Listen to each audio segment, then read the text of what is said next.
আসসালামু আলাইকুম স্টুডেন্ট, আমরা চলে আসলাম আরেকটি নতুন ক্লাসে। আজকে আমরা গণিতের সকল বোর্ডের জন্য প্রযোজ্য টাইপ অনুযায়ী ম্যাথ করব। এখানে আমি আজকে সেট ফাংশন দিয়ে শুরু করব এবং আস্তে আস্তে পর্যায়ক্রমে সামনে যাওয়ার চেষ্টা করব। এই ক্লাসটি মূলত এসএসসি 25-এর জন্য।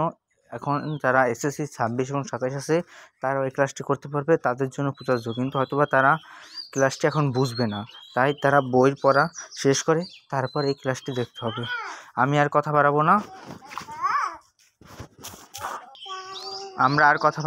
আমরা এখন শুরু করব ম্যাথ। এখানে তোমাদের প্রশ্নটা দেওয়া আছে, আমি তোমাদের পিডিএফ লিঙ্কটা দিয়ে দিব। আমরা প্রথমে ম্যাথ করব। এখানে আমি তোমাদের জন্য ম্যাথগুলো সাজিয়ে নিয়ে এসেছি যাতে করে কষ্ট না করা লাগে। এখন আমরা ম্যাথগুলো শুরু করব। প্রথমে আছে কি দেখো, সি সমান এক্স এলিমেন্ট এন মানে বাস্তব সংখ্যা এবং এক্স স্কোয়ার মাইনাস 9 সমান 0 সেটটিকে তালিকা পদ্ধতিতে প্রকাশ করতে বলেছে। এই সেটটিকে তালিকা পদ্ধতিতে প্রকাশ করতে বলেছে। এখন সমাধান করতে হবে। আমরা দেওয়া আছে লিখব সি সমান, যেটা আছে প্রশ্ন দেওয়া আছে ওইটা লিখব। তারপর এখন এক্স স্কোয়ার সমান 9 এই কথাটি লিখব। আমাদের সমান করতে হলে এটা লেখা লাগবে। এটা তোমরা হয়তোবা জানো, এই পর্যন্ত এসেছো, এখন না জানলে এটা কথা না। তারপর এই 9টাকে পক্ষানুপাত করবো, ওই সাইডে নিয়ে যাব। তারপর আসবে এক্স স্কোয়ার সমান 9। তারপর ওই এক্সের উপরে যেই স্কোয়ারটা আছে ওই স্কোয়ারটাকে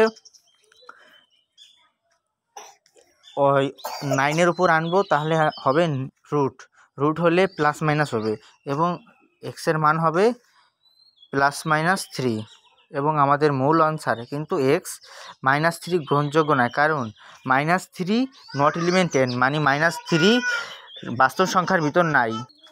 তাহলে আমাদের নির্ণয় সেটটি কী হবে? তাহলে আমাদের নির্ণয় সেটটি হবে +3। এই 1 নম্বর অঙ্কটি আমাদের সমাধান হয়ে গেল। তারপর দ্বিতীয় অঙ্কটিতে কি বলা হয়েছে দেখো, দ্বিতীয় অঙ্কটিতে বলা হয়েছে পি সমান এক্স এলিমেন্ট এন যেন এক্স স্কোয়ার প্লাস 72 সমান 0 হলে সেটটি তালিকা পদ্ধতিতে প্রকাশ করো।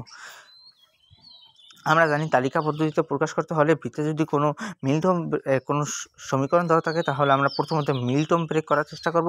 যদি মিল্টন ব্রেক না হয় তাহলে আমরা দ্বিঘাত সমীকরণে নেব, কিন্তু এখানে দেখতে হবে আমাদের মিল্টন ব্রেকে যাচ্ছে কি না। প্রথমে দেওয়া আছে পি সমান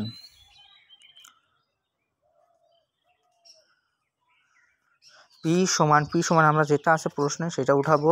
তারপর এখন আমরা ওই সমীকরণটাকে নিব। সমীকরণটা কি, x square plus x minus 72 সমান 0 এখানে। তারপর পরের লাইনে আমরা এখানে দেখা যাচ্ছে মিল্টন ব্রেক করা যায়, কারণ প্রথম সংখ্যা এবং লাস্টের সংখ্যা গুণ করার পরে যেই সংখ্যা আসে তা ভাঙালে লাস্টের সংখ্যা গুণফল, ওই সংখ্যা দুটি গুণফল করে লাস্টের সংখ্যা এবং যোগ বিয়োগ করলে মাঝের সংখ্যাটি আসলে আমরা মিল্টন ব্রেক করতে পারবো। তাহলে x square plus 9x minus 8x plus 2, আমরা 9 এবং 8x দিয়ে ভাঙাতে পারি সংখ্যাটাকে। তারপর দেওয়া আছে এক্স প্লাস, তারপর আমরা কমন নিব। কমন নিতে গিয়ে প্রথমে এক্স ইন্টু এক্সকে এক্স প্লাস 9 এবং -8 এক্স প্লাস 9 কমন নিয়েছি। তারপর হচ্ছে এক্স প্লাস 9 এবং এক্স প্লাস 8 এই সংখ্যা দুটোকে কমন নেব। ওই যে প্রথমে দেওয়া আছে এক্স আর পরে -8 ওইটাকে আলাদা নেব এবং ওই দুইটা থেকে একটা নিব। তাহলে কি হয়, আমরা হয় করব, হয়তোবা করলে এক্স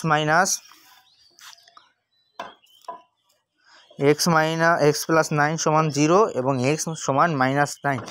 যা মাইনাসটি গ্রহণযোগ্য নয়, কারণ এখানে বাস্তব সংখ্যার কথা বলা হয়েছে, বাস্তব সংখ্যায় কোনো মাইনাস হয় না। অথবা এক্স -8 সমান 0, এখানে এক্স -8 সমান 0, তারপর এক্স সমান 8, এখানে পি সমান 8 মানে সেটটি থেকে তালিকা পদ্ধতি প্রকাশ করলে সেটের উপাদান হবে পি সমান 8।